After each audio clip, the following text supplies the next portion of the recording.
Welcome everyone to some true encounters with urban legends.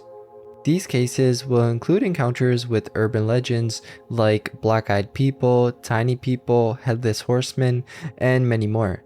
Anyways, without further ado, let's get straight into the video. Black-Eyed encounter in Australia. A man who was an executive at a bank in Australia recounted a strange encounter that took place on September 2nd, 2000. This incident occurred during one of those late nights when work demands stretch well past normal hours. His office was located on the 5th floor of the building. By midnight, he was the only employee left on the first 5 floors, apart from another banker named Ben and a security officer named Stan. After finishing his work, the executive decided it was time to go home. He said a brief farewell to Stan, who barely acknowledged him, and then headed towards the elevator.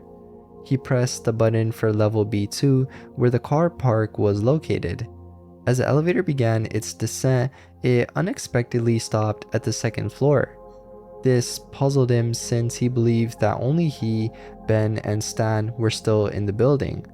The doors then opened and a tall man with a black crew cut stepped into the elevator. The executive initially intended to ask the man which sector he was from and who had given him permission to be in the building so late.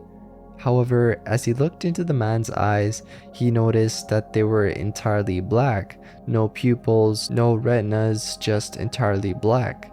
Strangely, he didn't feel fear, but just a sense of unease, as one might feel when someone angry advances towards them but then walks past. The elevator resumed its descent and the man asked the executive where he was going. The executive replied simply that he was going home. The man then asked why, to which the executive laughed and said he wanted to sleep and see his wife. The man murmured softly, almost to himself, "It must be nice to have a home." The executive assumed the man was just being friendly and possibly lamenting his own lack of a permanent residence. As they approached level B1, the executive realized the man hadn't pressed any button to indicate his destination. He asked, "Where are you going?" The man replied rather angrily and with his eyes fixed on the executive, "Nowhere." This strange outburst made the executive feel even more uncomfortable. He was relieved when the elevator finally reached B2. The executive then quickly exited the elevator and walked the short distance to his car, about 10 meters away. As he turned back, he noticed the man hadn't moved at all. He just stood there staring. Feeling increasingly uneasy, the executive ran to his car and drove off, glancing back to see the elevator rising to the 6th floor. Feeling a bit more at ease, he drove up the ramps and swiped his car at the security door to exit onto the road.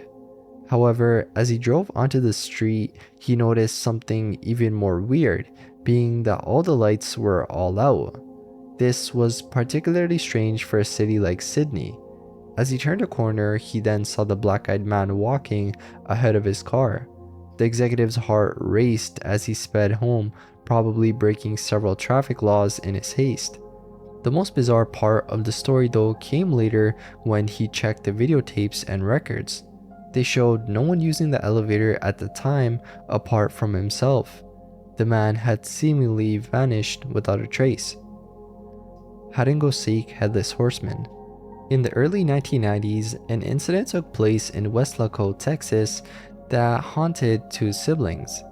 They were around 13 or 14 years old, and like many kids their age, they enjoyed playing hide-and-go-seek, especially when their cousins visited. This night was no different and was filled with the usual excitement of the game.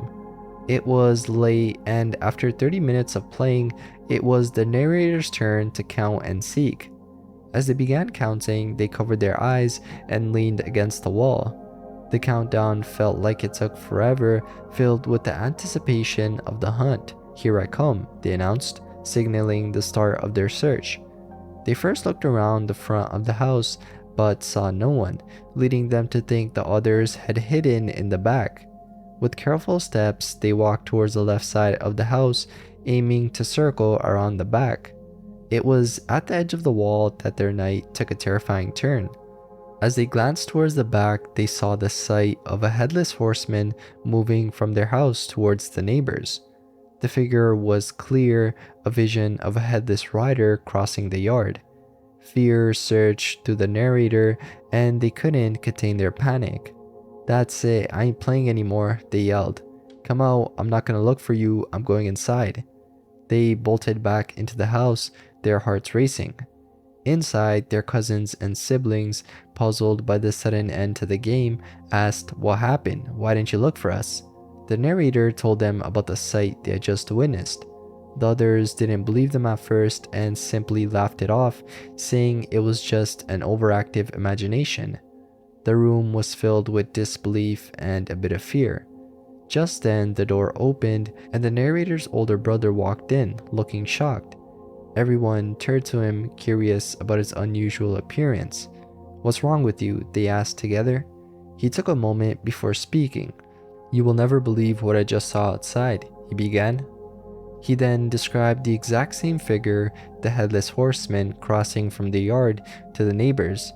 The room went silent as everyone processed his words. The fact that both siblings had seen the same thing independently of each other and at different times made their story more believable. The family, who had dismissed the narrator's account moments before, now listened with wide eyes. Decades have passed since that night, and both siblings, now in their 40s, still tell the story with the same clarity.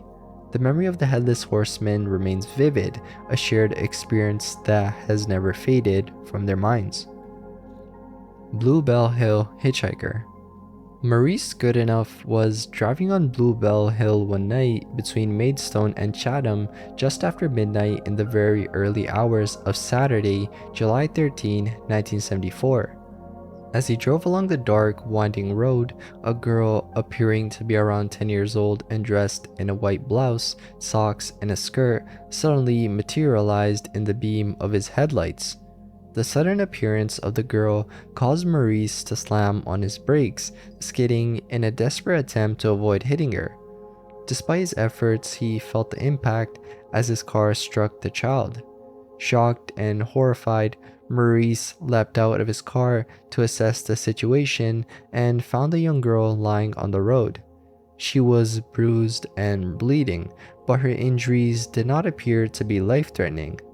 Concerned for her well-being and unsure of the extent of her injuries, Maurice carried her to the side of the road, wrapped her in a blanket for warmth and comfort, and then hurried to Rochester Police Station to seek assistance.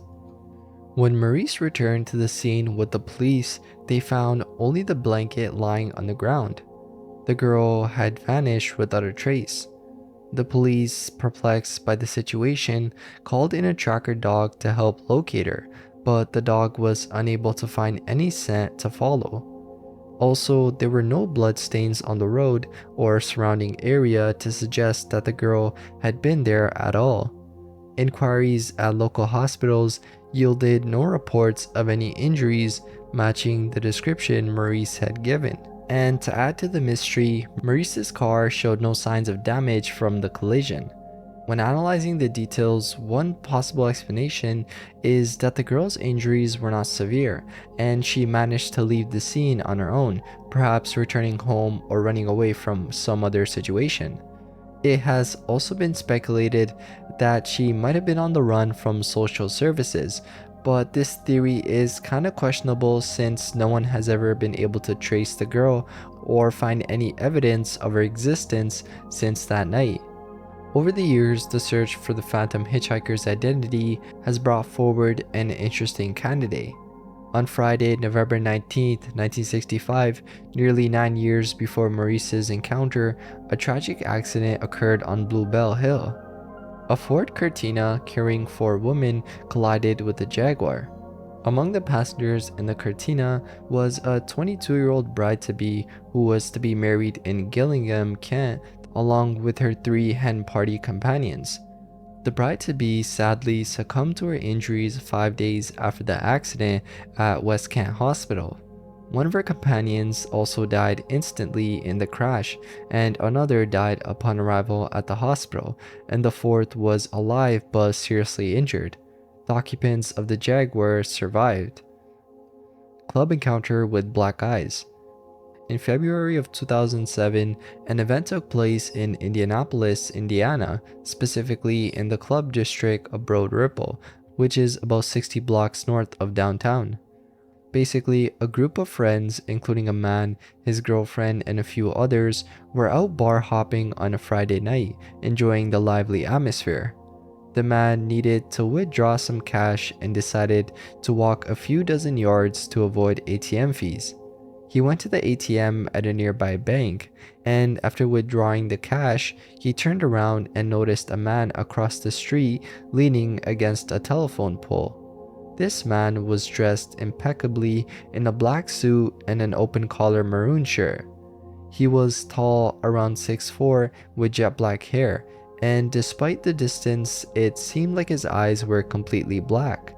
The man's gaze was fixed on the onlooker with a smug, knowing expression, as if he possessed some sinister knowledge. Although he had served 16 months in Iraq and was confident in his abilities, the presence of this man caused him an overwhelming sense of terror. Every instinct of the observer screamed to get away from him as quickly as possible. He quickened his pace, heading back toward the club where his friends were waiting. Several yards into his hurried retreat, he risked a glance back and saw the same man now crossing the street, what appears to be following him. Desperate, he reached the club, only to find a whole line of people waiting to get in, with the bouncer checking IDs at the entrance. His heart raced as he saw the man pause on the opposite side of the street, then calmly start crossing toward him, each step measured and deliberate. Certain that something terrible was about to happen, once the man reached him, the observer felt his fear intensify. At that moment, another man approached from the opposite direction. This new individual appeared to be in his late 20s or early 30s, dressed in jeans, sneakers, a baseball cap, and a hooded sweatshirt from the University of Indianapolis. He touched the observer's shoulder, and an unexpected wave of calm washed over him. "Don't worry, you're all alright. We have everything under control," he said reassuringly. The observer glanced back at the man in the suit who had stopped in the middle of the street. It was a miracle he wasn't hit by a car. The man in the sweatshirt then turned to face the suited man, and the tension in the air suggested a showdown. The suited man then sneered in frustration before simply turning and walking away. The man in the sweatshirt turned back to the observer with a reassuring smile, patted his shoulder again, and then walked on. Though filled with questions, the observer was motioned inside by the bouncer and felt an urgent need to return to his friends. Inside the club, the observer's girlfriend immediately sensed that something was wrong. Before she could say anything, a friend, Ska, asked if his friend had found him. Confused, the observer asked who he was talking about. Ska explained that a man had approached them, asking about the observer, claiming that they had gone to school together and was desperate to find him. The description matched exactly the sweatshirt man perfectly. To this day, the observer doesn't know who either man was. It's believed that the man in the suit was something sinister, perhaps even evil, and that the man in the sweatshirt was some kind of guardian, protecting him from whatever malevolent intentions the other had. Wisconsin Leprechaun. Kim Pompey Del Rio, an artist and musician, had an experience with a supposed leprechaun in Milwaukee, Wisconsin in 1978 when she was 13. She had become very ill with complications from the mumps and was in serious pain, confined to the couch for over a week. She recalls that one afternoon her mom came into the living room to check on her. As her mom left the room, Kim noticed something odd on the windowsill across from her. Standing on the sill of one of the twin stained glass piano windows were two tiny figures. They were about 8 inches tall with greenish skin and clothes. Kim wasn't sure if they were wearing clothes or if their bodies were just naturally colored that way. They both wore pointy hats, or perhaps their heads ended in curvy points toward the back. They had large black eyes, wide open black mouths with no visible teeth, and tiny noses, but no ears that she could see. Their limbs were long and thin, as were their fingers, and the tips of their feet ended in a point just like their heads. The two figures were identical except that one seemed slightly taller than the other. What really disturbed Kim though was not that she was seeing two little green people, but that they were laughing at her. One was bent at the waist, pointing at her, and even slapped its knee. Despite their laughter, Kim couldn't hear any sound from them. She doesn't recall how long she watched them or what happened afterward. She may have fallen asleep or been distracted. Her brother often tapped on the window from outside and made funny faces to cheer her up. She often wonders if she saw them because of the pain she was in. Now, as an adult, whenever she gets very sick, she finds herself looking around the room, hoping to catch another glimpse of the little green people. Strange woman on Montpelier. Late in the evening of May 20th, 1981, two couples were driving back to Montpelier from a beach excursion. The men were in the front seats of the Renault 5, while the women sat in the back. It was around 11 p.m. that they suddenly encountered a hitchhiker who happened to be a woman dressed in white standing alone on the road. The driver, concerned for her safety, decided to stop and offer her a ride, despite the car already being full. This decision was unusual for him, as he typically didn't stop for hitchhikers, but the late hour and the solitary figure prompted him to make an exception. As the car was a two-door model, the front passenger and one of the women in the back had to get out to allow the hitchhiker to climb into the middle of the backseat. Once she was inside, the two girls flanked her, effectively trapping her between them. The hitchhiker did not speak initially, only nodding when told they were heading to Montpelier. The drive continued without incident until suddenly the hitchhiker shouted, "Look out for the turns, you're risking death." The driver's attention was immediately caught by her outburst, prompting him to slow down to navigate the approaching bend. At that moment, the two girls in the backseat began screaming. The hitchhiker had vanished without a trace. The couples were stunned and utterly confused. They checked the area around the car, thinking she might have somehow exited, but it was impossible for her to have done so under normal circumstances. Deeply unsettled, they drove to the Montpelier police station and reported the bizarre incident to Inspector Lopez. Initially skeptical, Lopez warned the witnesses against trying to pull a hoax, stating that he had little patience for such things. However, as they recounted their story, their genuine panic and confusion became apparent. Lopez noted their panic wasn't put on, and we soon realized they were genuine. It worried us. La Llorona River Encounter. A story from a man in South Texas details an encounter with La Llorona along the Rio Grande River. This occurred near Penitas, Texas, where he and his older brother were visiting friends who lived by Military Road. It was around midnight when they decided to head back home to La Joya. The road has a small hill just outside the Penitas city limits leading west towards La Joya. At night, the road offers a clear view of the stars, but is also dark, desolate, and eerie. As they drove home, approaching the small hill on the road, the man noticed a figure walking along the shoulder. It appeared to be a woman in a white dress, barefoot, which was odd given the rough shoulders of the road. The closer they got, the more details became visible. The woman seemed to be soaking wet, and when he switched on his bright lights, her pale appearance became even more noticeable. As he drove by, a cold chill then ran through his body when he saw her face, being that her eyes were black holes. Despite the fright, he instinctively slowed down to ask if she needed help or even a ride. When she turned to look at him, the sight of her eyes was enough to make him keep driving without stopping. Curious and a bit unnerved, he glanced in his rearview mirror to see if she was still there. However, all he could see were the headlights of his brother's car, which was about 100 yards behind him. Once they got home, he asked his brother if he had seen the same woman walking along the road.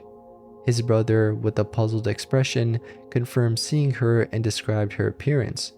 However, his brother also mentioned that she seemed to disappear from the rearview mirror, just as he had noticed. Ghost Lady of the Mall.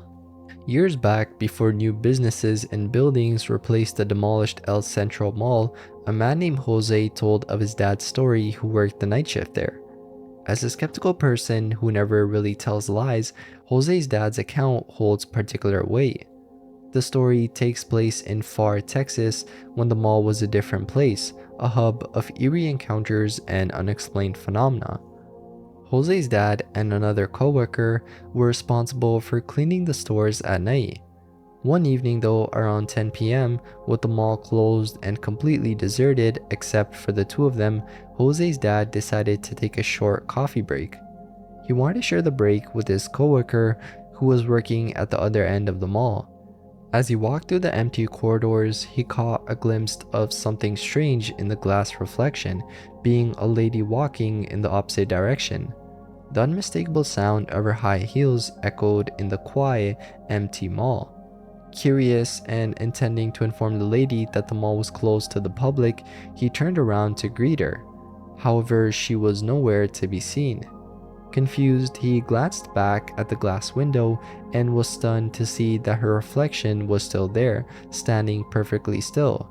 A chill then ran down to his spine as he quickly made his way to find his coworker. When he finally found his colleague, he was visibly shaken. Despite his coworker's persistent inquiries about what was wrong, he hesitated at first, but eventually recounted his experience. To his surprise, his coworker was not shocked. Instead, he calmly explained that Jose's dad was not the first person to see the Phantom Lady. Several other workers had reported similar sightings. Jose's dad then asked who the Phantom Lady might be. His coworker shared the story behind the haunting. Back in the 1960s, before the mall was built, the site had been home to a ladies' bar. One night, a woman was brutally murdered by a serial killer who was active in the area at the time. The woman, in her final moments, swore to return and seek vengeance on her killer. Her death left a lingering grudge, and it seemed her spirit continued to haunt the place long after it had been transformed into a shopping mall. The story explained the persistent sightings of the lady's ghost. Workers over the years had encountered her always in the same eerie manner. She appeared briefly, only to vanish without a trace. Duendes encounter in Texas. A woman from Indiana who had moved to Los Fresnos, Texas with her husband and 3 young sons found herself in the middle of an extraordinary encounter. They had built a home on the last lot before a dirt road in Old Alice, a quiet and serene place where she often took her sons for early morning nature walks. On one particular morning, her oldest son noticed some peculiar writing on the road in fresh mud, which spelled out Genta. The strange part though was that nobody except them ever used that overgrown dirt road, and they hadn't seen anyone pass by. The writing in the mud was so fresh that it hadn't yet settled, indicating that it must have been made within the last hour. South Texas heat would typically dry wet mud quickly, which added to the mystery of who or what had written it. Her oldest son then yelled out, pointing at some small figure standing about 30 feet ahead in the middle of the road. Initially, she thought she was hallucinating, but upon closer inspection, she saw 5 small humanoid figures with completely black skin staring back at them. As she walked closer, trying to ensure she was seeing correctly, it became clear that she was. The small figures, about 3 feet tall, wore small white pointy hats resembling those of garden gnomes, loose white robe-like dresses, and one even had a string or rope tied around its middle. And there was one figure, noticeably larger and dressed in all black, which seemed to be the leader. This leader made a motion for the others to begin walking into the tall grass. Terrified but curious, she started running towards them. However, when the black-clad figure turned towards her, she felt completely paralyzed. Her children also seemed frozen in place until the figures disappeared. Lost Hitchhiker in Leighton Buzzard. On the night of October 12, 1979, Roy Fulton, a carpet fitter, was driving home from a darts match in Lane Buzzard. He had consumed a couple of pints of lager but was not intoxicated. Knowing the importance of maintaining a clean driving record for his livelihood, Fulton was cautious about drunk driving. Later that evening, he reported an unusual encounter to the local police, confident that his sobriety would not result in prosecution for drunk driving. Basically, what happened is that it was late as Fulton drove through Stanbridge. Turning from Petters Lane onto Station Road, where the streetlights ended about 100 yards from the T-junction, Fulton saw a figure hitchhiking. He stopped his minivan and observed the figure in his headlights. The person wore a dark jumper, trousers, and an open-collared white shirt. The hitchhiker opened the door and silently sat in the car. When Fulton asked where he was headed, the man didn't respond but pointed up the road, leading Fulton to assume he was going towards Dunstable or Taunton. For a few minutes, the van traveled at no less than 40 miles per hour. Then Fulton turned to offer the hitchhiker a cigarette, only to find the seat empty. The interior light had not come on, indicating that the door had not been opened. It seemed impossible that anyone could have safely exited the moving vehicle without the driver noticing. Shocked and confused, Fulton braked and looked behind him to see if he could spot the hitchhiker but saw no one.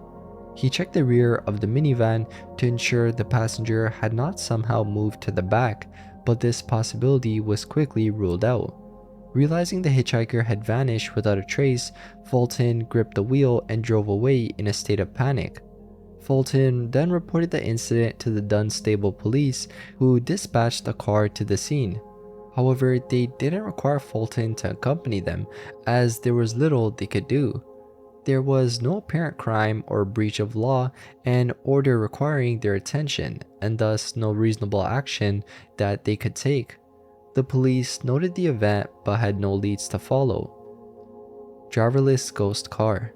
One night in the early hours, a man experienced something truly bizarre on the quiet streets of his town. It was around 3 a.m. and he was returning home after a late night meal at Trevino's restaurant on Closener. His route took him past a Whataburger where something unusual caught his attention.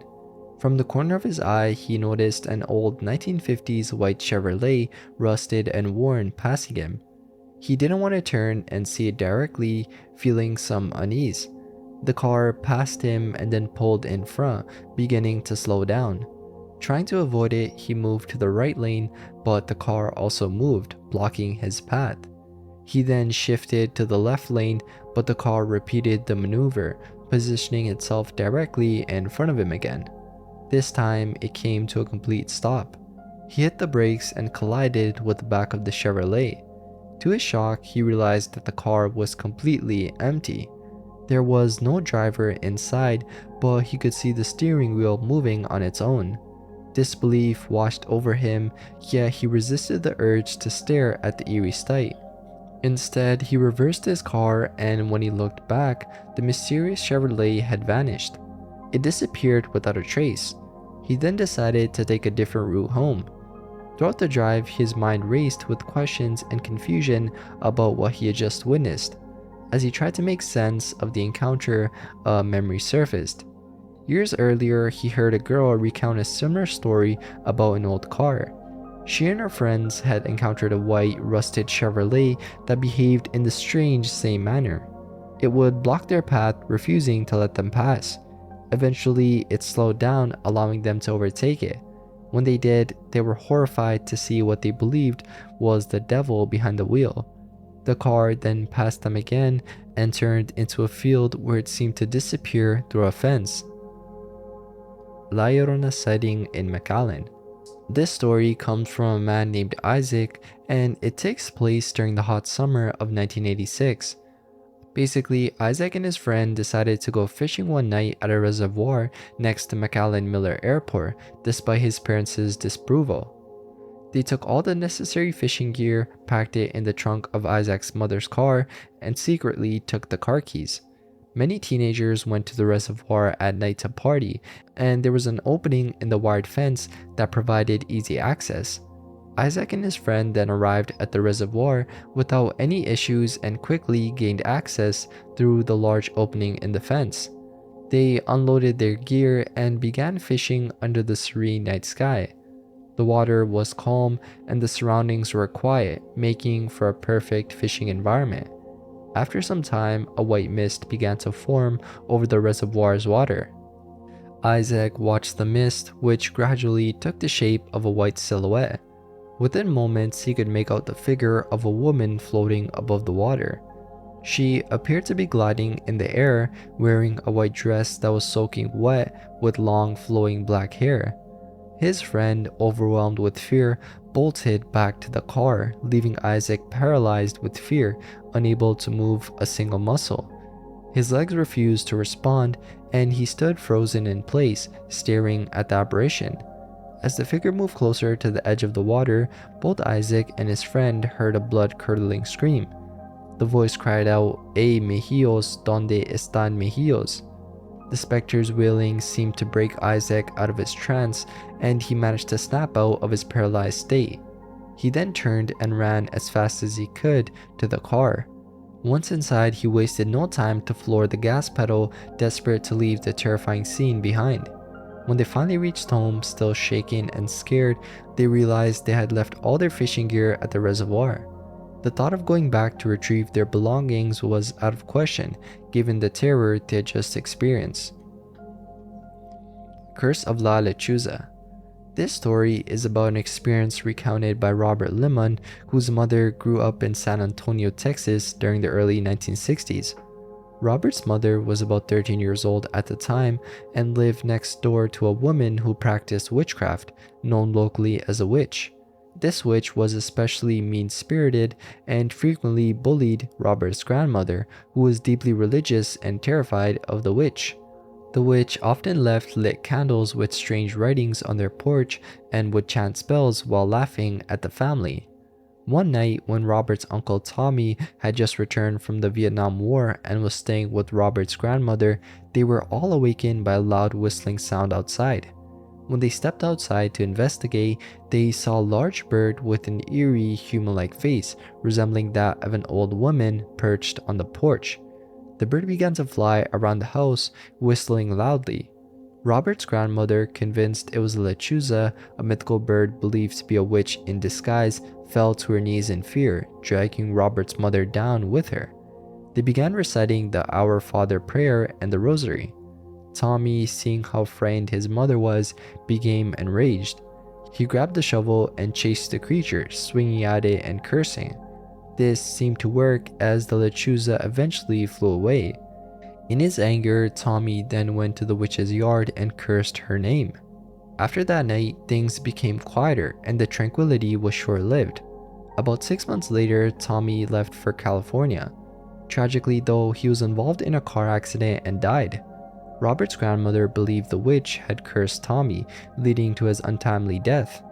The last encounter Robert's family had with the witch occurred when she showed up at their door asking for help.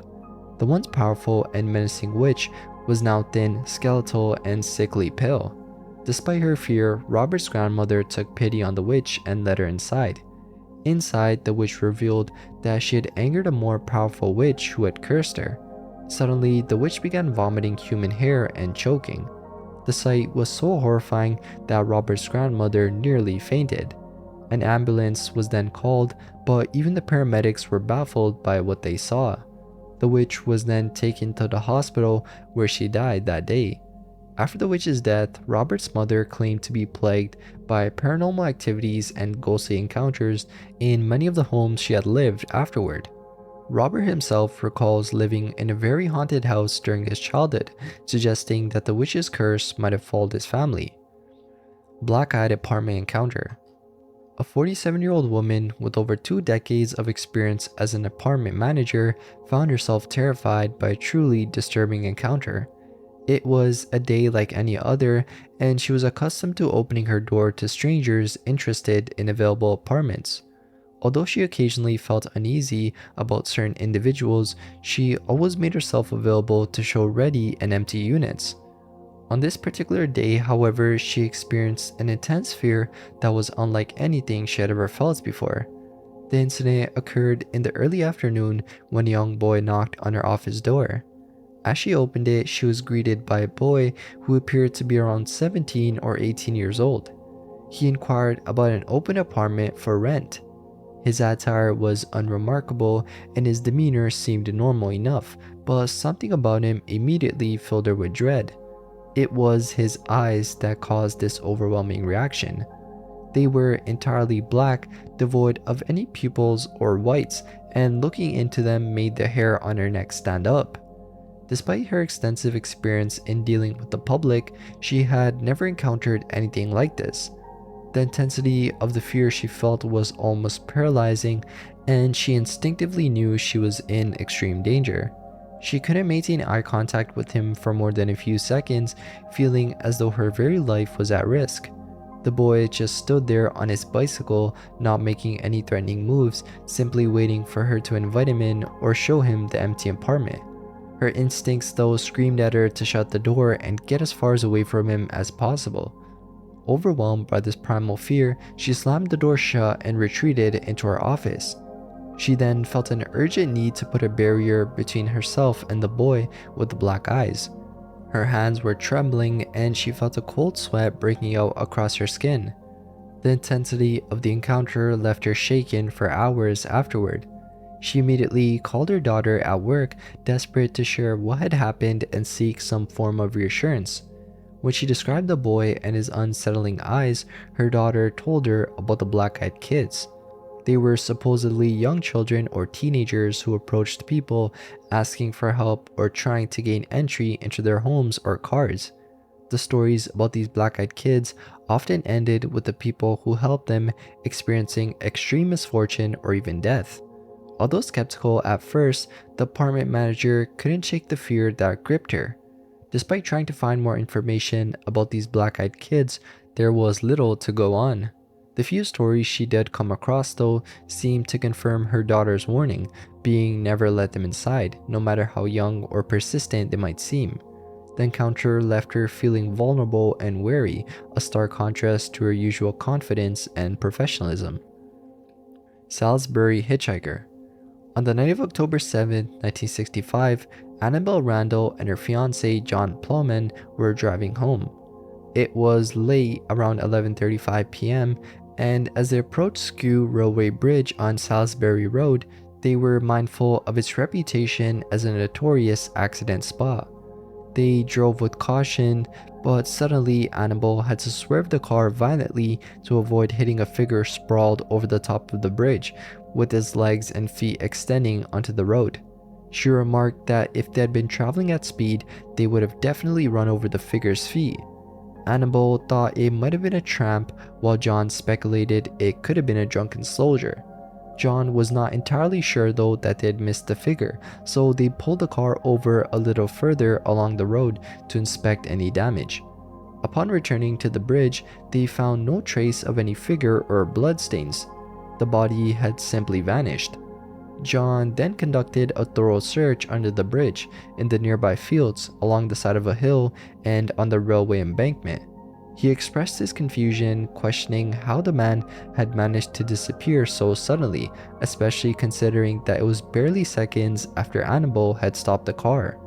John's search lasted for about 12 minutes, but yielded no results. Later, after dropping John off, Annabelle returned along the same route at 1:25 a.m. As she neared the bridge again, she noticed a circular bright light in the same location where they had seen the figure earlier. The light suddenly flew off at an angle into the sky. Almost immediately after, Annabelle saw two people standing in the middle of the road, causing her to swerve once more to avoid hitting them. She described them as wearing dark balaclavas that clung tightly to their heads, revealing only a small portion of their faces. She could see only their noses and the slightest hint of their wide-spaced, deep-set eyes. Understandably terrified, Annabelle fled the area. A mysterious canoe trip. So this case comes from Stephen Wagner, who received an interesting report about a canoe trip that turned out into an unexpected adventure. The report, which was shared on his website and then added to the book The Inhumanoids: Real Encounters with Beings That Can't Exist, details a journey undertaken by a man named Steve W. Basically, on June 24th, 2003, Steve decided a canoe in western Kentucky on the Rough River, seeking a peaceful escape from his hectic life. He launched his canoe at a portage near the Falls of Rough, downstream from the falls, which was not far from Rough River State Park. The recent heavy rainfall had made the river current fast and challenging. Despite the scenic beauty of the river though, Steve started feeling a sense of anxiety and fear. He couldn't shake the feeling that something was wrong and that danger might be lurking somewhere. This unease made him extra cautious as he tried navigating the river. So fast forward, after several miles of paddling, Steve decided to take a break and explore the area. He tied his canoe to a tree and climbed up the riverbank to find a suitable spot to pitch his tent. Choosing a location near the water to keep an eye on his canoe, he set off on a small hike. As he explored, Steve came across a little creek that flowed back into the Rough River. Peering down about 8 to 10 feet into the creek, he spotted what looked like the top of a clay jar. This discovery triggered a memory of a dream in which he found ancient pots, fueling his imagination with thoughts of uncovering an archaeological artifact. Excited, he made his down the slippery, muddy bank, eventually sliding all the way to the bottom. Covered in mud but undeterred, he examined the jar more closely. It resembled a clay crock, and he noticed small handprints on it, unlike any raccoon's prints. These prints instead looked more like tiny human handprints, about an inch wide. Despite dismissing the thought as absurd, Steve's curiosity got the better of him. He attempted to pull the jar from the mud, but it was firmly stuck. Using a stick as a lever, he worked diligently to free it. As he finally succeeded, he heard what sounded like children's laughter coming from further down the creek. Suddenly, a high-pitched, loud scream echoed through the area, sounding like that of a little girl. This unnerved Steve, who quickly grabbed the jar and scrambled up the muddy bank. It was then that he glanced back and saw something move near the creek, sending a jolt of fear through him. At the top of the bank, Steve set down the jar, a dark brown cylinder about 14 inches tall and 12 inches in diameter. It had a rim about an inch from the top and weighed around 5 pounds. The small handprints were indeed real. As he tried to rationalize what he had seen, he decided to leave the jar and continue exploring along the creek. That's when he witnessed something extraordinary. Peeking over the bank, Steve saw 2 small people, each about 10 inches tall. They had pale skin, wore brown leather pants with suspenders, and had little pointy hats made of what looked like leather. Their hair was reddish and their eyes were blue. The hands, only about an inch wide, were busy pulling a wooden stump down the muddy bank with the leather ropes or strings. Despite their labor, they appeared surprisingly clean. Steve was in shock, struggling to process what he was seeing. Hearing a noise back when he first entered the creek, Steve turned to see 3 more of these tiny men pushing the clay jar back down the bank. Their high-pitched laughter filled the air, sounding like a group of children playing. Suddenly, a loud snap echoed, and they were simply gone, leaving behind only their footprints in the mud. The jar and the wooden stump had vanished without a trace. Steve, feeling breathless and overwhelmed, struggled to comprehend what had just happened. Determined to find some validation for his experience, Steve walked nearly 2 miles back to the old mill by the falls where he had started. Here, he encountered a man in a pickup truck, presumably working for the nearby golf course, and tried to persuade him to come and see what he had witnessed. The man, however, dismissed him as crazy and refused to accompany him. Steve then approached a cable TV repairman who also rebuffed him.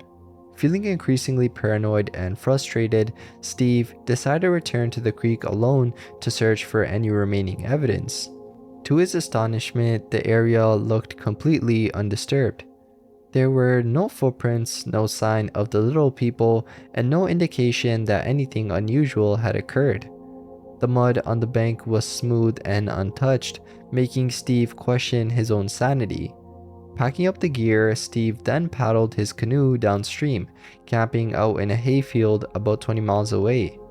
That night, as he lay in his tent, he couldn't shake the memories of the little people. Their laughter and the sight of them at work replayed in his mind over and over. The experience had been too vivid to dismiss, yet too strange to fully accept. Steve's girlfriend listened to his story and surprisingly recounted her own childhood encounter with a little green man.